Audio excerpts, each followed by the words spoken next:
दोनों साथ में रहते थे, पर इनकी जो धर्म पत्नियां थीं आपस में कुछ भेदभाव हो गया, दोनों अलग अलग हो गए। जट्ठा बहुत धनपति था, मठा थोड़ा सा गरीब था, दोनों अलग अलग रहे। जट्ठा का बिजनेस अच्छा चलता है, जट्ठा का धन बहुत सारा है, संपदा बहुत सारी है, क्योंकि माता पिता का सारा धन जट्ठा ने अपने कब्जे में रख रखा था। सारे माता पिता की जितनी प्रॉपर्टी थी, जितना वैभव था, जितनी सत्ता थी, जट्ठा ने अपने कब्जे में रख ली थी। और मठा ऐसे ही बेचारा सहज भाव का, भोला भंडारी, सरलता का भाव वाला चल दिया, अपना बोरी बिस्तर उठाया, अपनी पत्नी के साथ, बच्चों के साथ चले गए।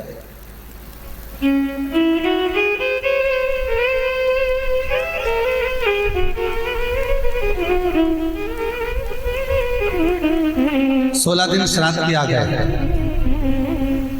एक दिन जट्ठा की पत्नी बोली, सुनो, इतना सारा गाड़ी बंगला जमीन जायदाद ढेर सारी है, 200 एकड़ जमीन, 200 बीघा जमीन है, 4 ट्रैक्टर हैं, गाड़ी बंगला ढेर सारा है, खूब वैभव बना हुआ है, पर अपन अपने घर में सेठ बनकर रहते हैं, पर दुनिया को क्या मालूम कि अपने पास कितनी दौलत है, कितनी जायदाद है, अपने परिवार वालों को, रिश्तेदारों को, किसको क्या मालूम कि अपने पास में कितनी सत्ता, अपन कितने राशि ठाट में रहते हैं। तो पति बोला क्या करना है? पत्नी बोली एक काम करो, तुम्हारे जो पिताजी मर गए थे उनका श्राद्ध आ रहा है,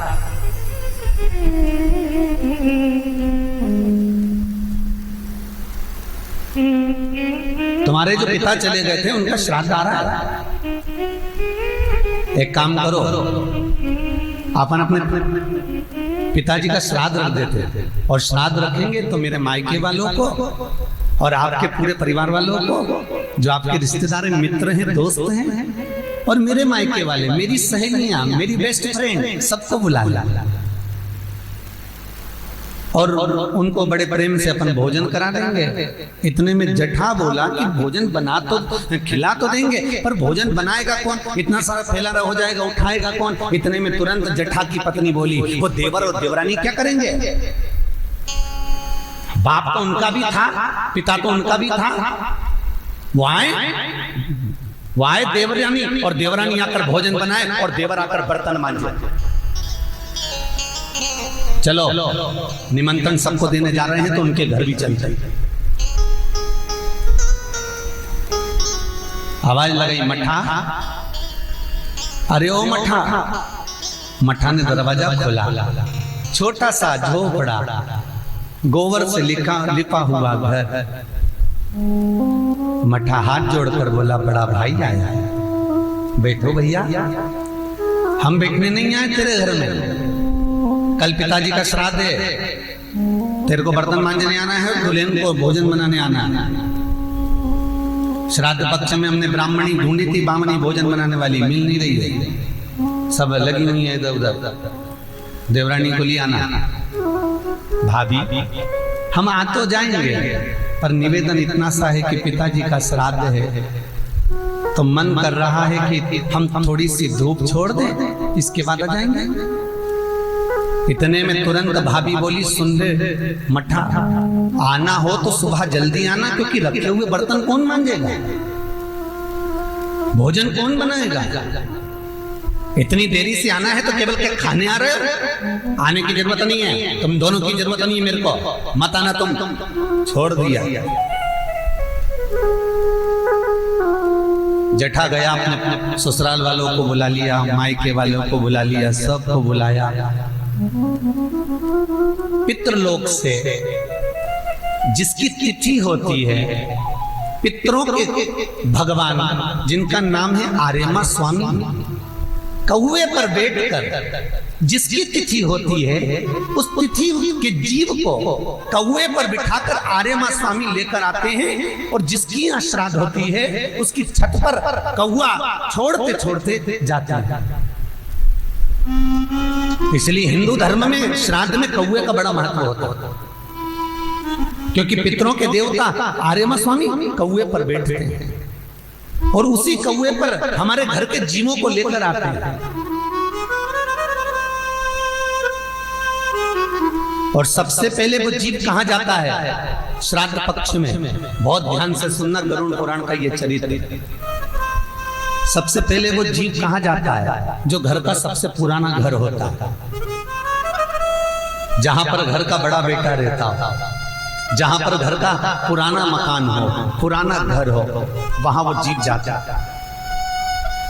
आर्यमा स्वामी कौवे पर जीवात्मा को लेकर आए। इसके घर के पूर्वजों को जो तिथि थी, सारे पूर्वजों को दरवाजे पर छोड़ दिया और कौवे पर बैठे हुए आर्यमा स्वामी ने कहा कि तुम्हारे घर के बच्चे तुमको भोजन देंगे, तुम पेट भर कर खा लेना, हम वापिस जब आएंगे तो तुमको लेकर जाएंगे, तुम जब तक जीव कर तैयार रहना। और जीवों को छोड़कर आर्यमा स्वामी चले गए। इसके घर के पूर्वज सबसे पहले जट्ठा के यहाँ गए, क्योंकि घर का बड़ा घर वही था।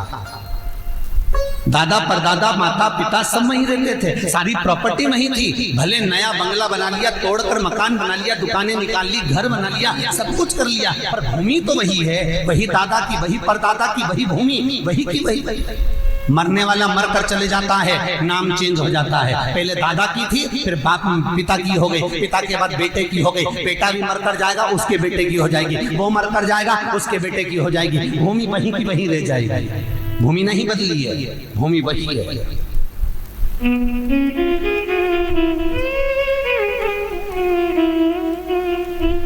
बस नाम चेंज हो गया। पहले भेरू प्रसाद था, फिर लखनलाल हो गया, लखनलाल गया तो इमली प्रसाद हो गया। बस नाम चेंज हुआ है, जमीन वही है, मकान वही है, ईंट गारा चेंज हो गया है, पर भूमि वही है। ये नैमिषारण्य की भूमि पर भले कितने भी आश्रम बन जाएं, नैमिषारण्य की भूमि पर हरिद्वार में, बद्रीनाथ में, केदारनाथ में, यमुनोत्री में, गंगोत्री में, ओंकारेश्वर, उज्जैनी, काशी, चाहे कितने भी आश्रम बन जाएं, चाहे कितनी भी फैल जाए, पर भूमि तो वही है ना। बन जाए तो उससे कोई फर्क नहीं पड़ता। और जमीन जीव पहुंच गए। जैसे इसके घर के तिथि पर जीवात्मा पहुंची, अंदर प्रवेश करने लगी। प्रवेश करते से घर के जो जीव थे उन्होंने क्या देखा कि जट्ठा अपने मायके वालों को, मित्रों को, सहेलियों को पेट भर भर कर भोजन करा रहा है। ना तो धूप दी है, ना कौवे का निकाला है, ना स्वान का निकाला है, ना गौ माता का निकाला है, ना ब्राह्मण को भोजन कराया है। केवल परिवार वालों को जिमा रहा है और बड़े प्रेम से जिमा रहा है। ना पिता का नाम लिया, ना दादा का नाम लिया, ना नाना का नाम लिया, ना किसी का नाम लिया, बस वो तो प्रेम से खिला रहा है।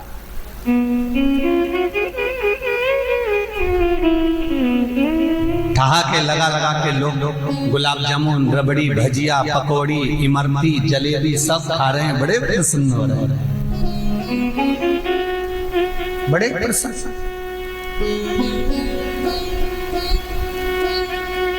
जिसने दिया है उसका जयकारा होना चाहिए। ब्राह्मण जब भोजन करे तो उसका जयकारा होना चाहिए।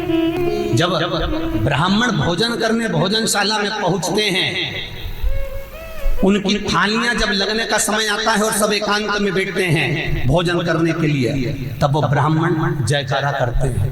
आप ही के नाम का जयकारा, आप ही के गोत्र का जयकारा। आपने जो नाम लिखाया है कि मैंने 500 रुपए दिए, मेरा नाम ये है, मैं यहाँ से फोन का जयकारा ब्राह्मण करते हैं।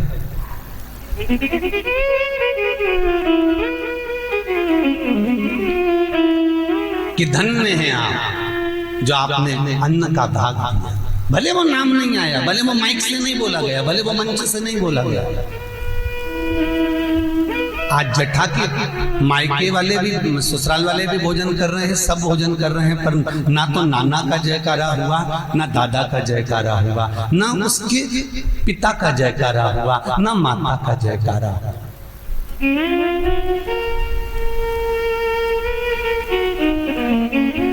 पितरों की आंख में आंसू भर गए, बाहर आकर खड़े हो गए, इंतजार करने लगे आर्यमा स्वामी आएगा ना तो हमको लेकर जाए। इतने में उसी तिथि को पिता का भी श्राद्ध था और उसी तिथि को नाना का भी श्राद्ध था। तो नाना ने अपने उस पिता से कहा, नाना और वो जीवात्मा की बात हो रही है कि एक काम करो, यहाँ से भोजन नहीं मिला तो छोटा बेटा तो है, अपन उसके यहाँ चल के देख लेते। इतने में पिता कहता है सारी प्रॉपर्टी तो इसने रख ली, सारी जमीन जायदाद तो इसने रख ली, सारी गाड़ी बंगला तो इसने रख लिया, वो तो बेचारा कबीलों के मकान में घास के झोपड़े में रहता है, खाने के लिए तो रोटी नहीं है, उसके बच्चे भूखे सोते हैं, तो मैं कैसे उसके दरवाजे पर जाकर उससे कुछ मांगूं?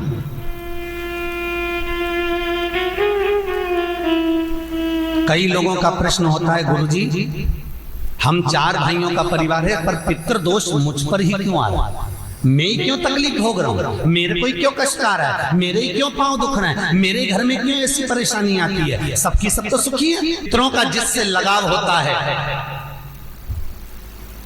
और जिसको पितरों ने दिया होता है, पूर्वजों ने दिया होता है, भगवान ने दिया होता है, लालसा उसी से होती है। तो भिखारी भी सोचता है बेचारा क्या देगा, उसके पास तो खुद नहीं, पाँव में चप्पल नहीं पहना है, फिर भी हाथ फैला देता है कि दे दे तो ठीक है, नहीं तो कोई गाड़ी वाला तो देगा ना मुझको। उसी तरह घर के पूर्वज, घर के जो आहूत होते हैं, घर के जो पितर होते हैं, घर के जो वासुक होते हैं, घर